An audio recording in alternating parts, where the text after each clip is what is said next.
bersama Mamang Ardi di sini. Nih, waktu ini kita ingin membahas lebih lanjut tentang kalkulus multivariabel ya guys ya. Apakah kalian sudah mulai pusing? Mamang pikir ada beberapa di antara kalian yang sudah mulai pusing di sini nih ya. Oke guys, memang kalian kalau belajar kalkulus itu harus sabar ya. Oke. Yang pertama, kalau kalian jadi untuk belajar kalkulus, kalian harus benar-benar modal dasarnya tuh kalian harus benar-benar menguasai geometri analitik dan geometri analitik ruang itu guys. Benar-benar harus menguasai itu ya menurut Mamang ya. Jadi karena terkait dengan visual kalian, daya imajinasi kalian terhadap grafik fungsi atau grafik daerah yang kita bahas gitu. Karena banyak sekali guys terkait dengan ini, makanya cocok banget ini dengan GeoGebra gitu ya. Oke, kita ingin membahas materi baru. 1, 2, 3, 4 recording. Nah, sekarang kita mulai ke konsep kalkulusnya. Kalau tadi itu, kalau yang sebelum-sebelumnya itu kita masih membahas tentang pre-kalkulus lah, memang bilang itu ya. Kita belum masuk ke kalkulusnya. Sekarang kita mulai masuk ke kalkulusnya, yaitu jarak dan persekitaran ya. Oke, ini jarak ya. Kalau jarak di R2 itu adalah ini. Kalian udah belajar menurut Mamang di kalkulus 1 ya. Jadi ini mengingat saja. Kemudian di sini ada yang penting adalah persekitaran.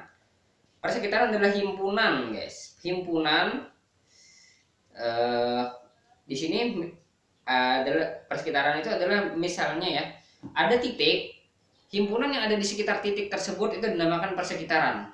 Tapi di sini ada batasnya, yaitu epsilon. Nah, jadi himpunan yang berada di titik yang lebih dekat atau yang lebih dekat dengan X sejauh kurang dari epsilon, nah itu dinamakan dia anggota persekitaran gitu. Himpunan itu dihimpun jadi sebuah kayak lingkaran. Lingkaran tersebut disebut persekitaran dari titik tersebut, radiusnya epsilon. Di sini dilambangkan dengan A ya, misalnya ya. Jadi kita baca saja, diberikan A, X0, Y0 anggota R2 dan epsilon positif, maka persekitaran A radius epsilon didefinisikan sebagai B epsilon A, di mana X, Y, X0, Y0 kurang dari epsilon. Jadi himpunan XY yang jaraknya dengan A itu kurang dari epsilon. Ingat ya. Jadi himpunan XY yang jaraknya yaitu ini dengan A itu sendiri itu kurang dari epsilon. Nah, ilustrasinya seperti ini guys. Nah, ini ya.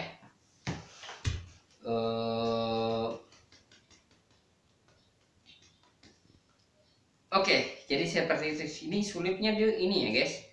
Ini sulit, Mamang tidak tahu caranya bagaimana menggambar A ini di GeoGebra ya. Jadi Mamang terpaksa menggunakan cara manual ya. Jadi di sini ada titik A misalnya ya.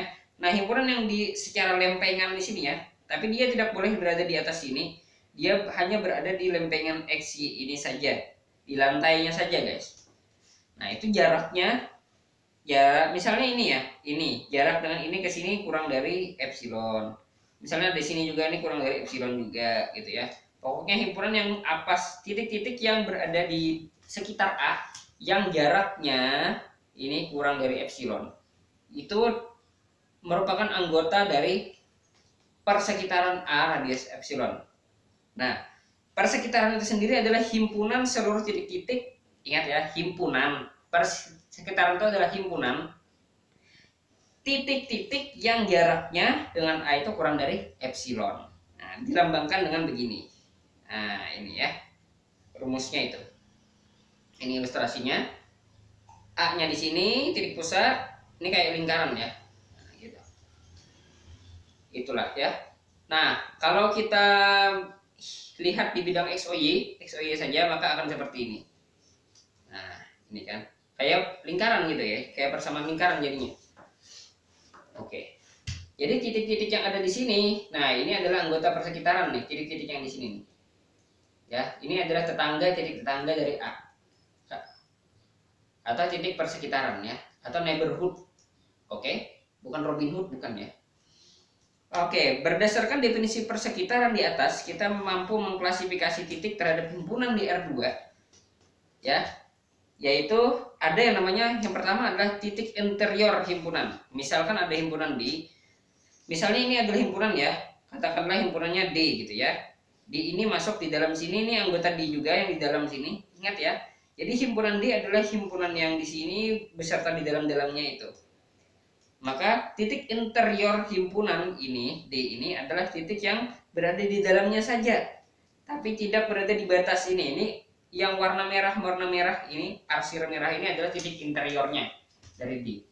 Kemudian yang di sisinya ini yang warna hitam, di sisinya ini guys, warna hitam, ini namanya titik batas. Nah, titik batas ini nanti mau membahas nih ya. Jadi titik yang di bagian dalam himpunan, bagian dalamnya saja itu namanya interior ya. Kemudian titik limit itu adalah titik yang bisa didekati dalam arah tertentu pada daerah tersebut. Nah, pada daerah tersebut. Jadi ini misalnya ya, ini bisa didekati dari sini, ini bisa didekati dari sini, ini bisa didekati dari sini, ini bisa didekati dari sini, bisa didekati dari sini. Tidak harus di segala arah guys, yang penting satu arah saja ya. Minimal ada satu cara kita mendekatinya dari titik tertentu. Misal titik yang dekatnya guys. Nah, misalnya begini. Nah, ini titik limit. Ini titik limit. Ini titik limit juga. Ini titik limit juga. Ini titik limit juga.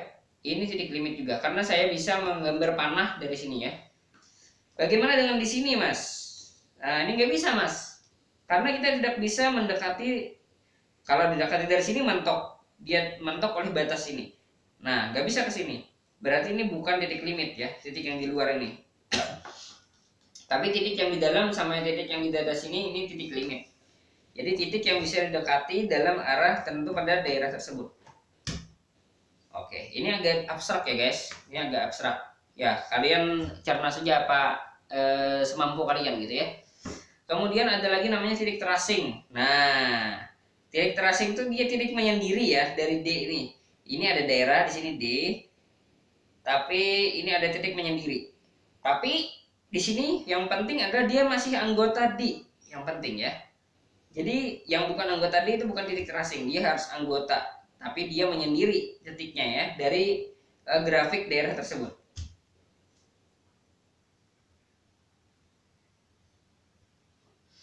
Oke, itu ya. Mungkin kalau kita plot ya, coba bisa nggak ya diilustrasikan di sini ya. Kita hapus dulu sebelumnya ya. Ini ada cuy,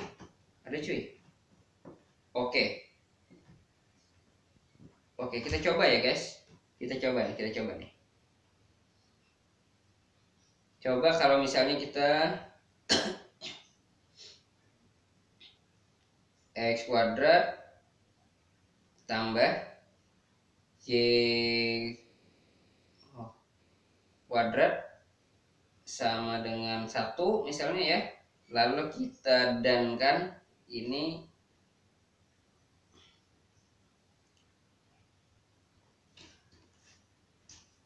A ya. Ini kita masukkan di sini ya. 2,2,8 misalnya ya. Nah, ini dapat nggak ya? Ih, kok kayak gini ya? Nggak dapat cuy. Oh, karena irisan. Oh, kalau gitu atau nih. Kita ini jadikan atau saja. Nah, wah nggak dapat cuy, nggak ada ini, nggak bisa dia digebrak guys. Oke, ya intinya begini guys ya, kita kembalikan saja. Ini jadi ada himpunan, katakanlah ini D, titik yang menyendiri tapi masih anggota himpunan tersebut itu namanya titik tracing ya. Kemudian titik batas adalah yang batas-batas ini.